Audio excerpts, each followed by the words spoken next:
Look at the ground beneath your feet.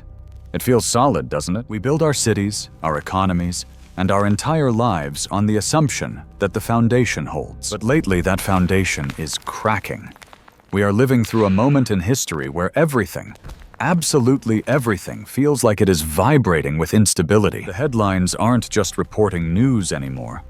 They are reporting chaos. Economic systems are trembling. Geopolitical alliances are snapping. The very climate of our planet seems to be in a violent fever dream. It is tempting, when you scroll through the doom on your phone, to see this as random noise. Just bad luck, just entropy. But there is a voice emerging from the Vatican that says we are getting it all wrong. The new pontiff, Pope Leo XIV, is looking at this global chaos, and he isn't seeing an accident. He is seeing a message. He calls them the Great Shakings.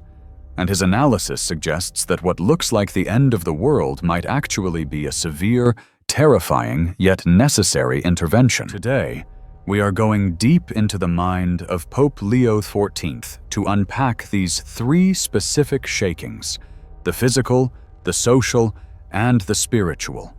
And to answer the terrifying question, if God is sovereign, why is the world falling apart? Let's start with the most visceral shaking: the physical revolt of the Earth itself. This isn't just about weather patterns for Pope Leo. It is about a relationship that has turned toxic. In his recent address to the COP30 climate summit, the Pope didn't speak like a politician negotiating carbon credits. He spoke like a grieving father. He used a phrase that should stop us in our tracks. The creation is crying out. He described it vividly.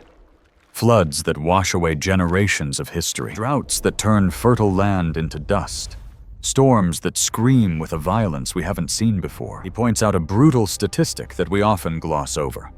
1 in 3 people on this planet are currently living in a state of extreme vulnerability because of these shifts. 1 in 3. This isn't a future problem for a hypothetical generation. It is a current catastrophe. Pope Leo creates a direct link here to the concept of integral ecology. This is the idea that you cannot separate the cry of the earth from the cry of the poor. They are the same sound. When we treat the world like a cheap gas station to be looted, we inevitably start treating human beings as disposable commodities, too. He calls out the failure of the Paris Agreement, not because the document was flawed, but because we are flawed. He said, "What is failing is the political will of some. It is a scathing indictment of a consumerist culture that wants to fix the environment without changing its lifestyle." He argues we need an ecological conversion. And let's unpack that word, conversion. He isn't talking about recycling more plastic. He is talking about a spiritual repentance, a recognition that polluting the earth is a sin, a moral failure, and a direct insult to the Creator who gifted it to us. The storms outside, according to Leo XIV, are a mirror of the storm inside the human heart. But the ground isn't just shaking under our feet. It's shaking between us. This brings us to the second dimension, the collapse of unity. If the first shaking is the planet screaming, the second is humanity tearing itself apart. We see it in the polarization that turns neighbors into enemies. We see it in the wars that dominate our news feeds. Pope Leo XIV has made this the centerpiece of his papacy, which is why his recent trip to Turkey and Lebanon was so much more than a photo op. It was a strategic, desperate mission into the heart of the fracture. Think about where he went. He stood in Iznik, ancient Nicaea. This is the birthplace of the Nicene Creed, the very document that defined Christianity 1,700 years ago. By standing there with the ecumenical patriarch Bartholomew, separating the politics from the theology, he was making a visual statement.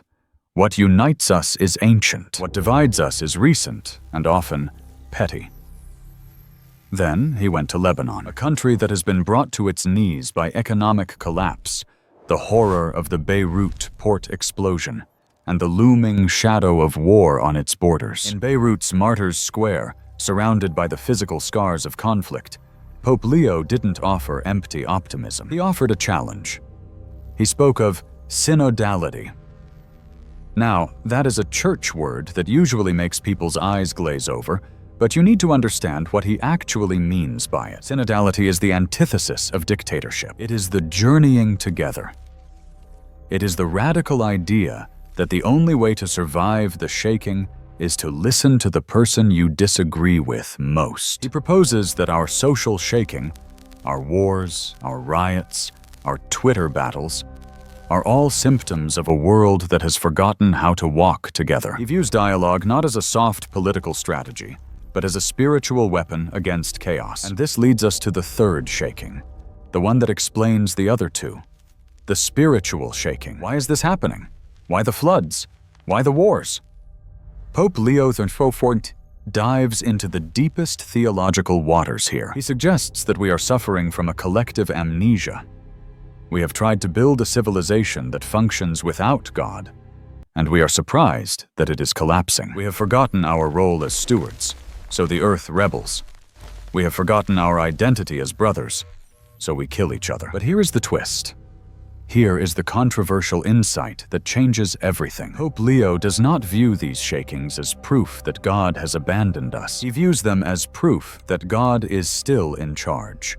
This is the doctrine of divine providence. The Catholic Catechism teaches that God is not a watchmaker who wound up the universe and walked away. He is intimately involved in every detail. And here is the hard truth. Sometimes God permits the shaking. He permits the consequences of our actions to play out, not because he is cruel, but because he respects our freedom, and because he knows that sometimes pain is the only thing that wakes us up. It is a severe mercy. Pope Leo compares it to an anchor. In Lebanon, surrounded by the threat of violence, he told the people, "Our faith is an anchor in heaven. Hold fast to the rope." Think about that image.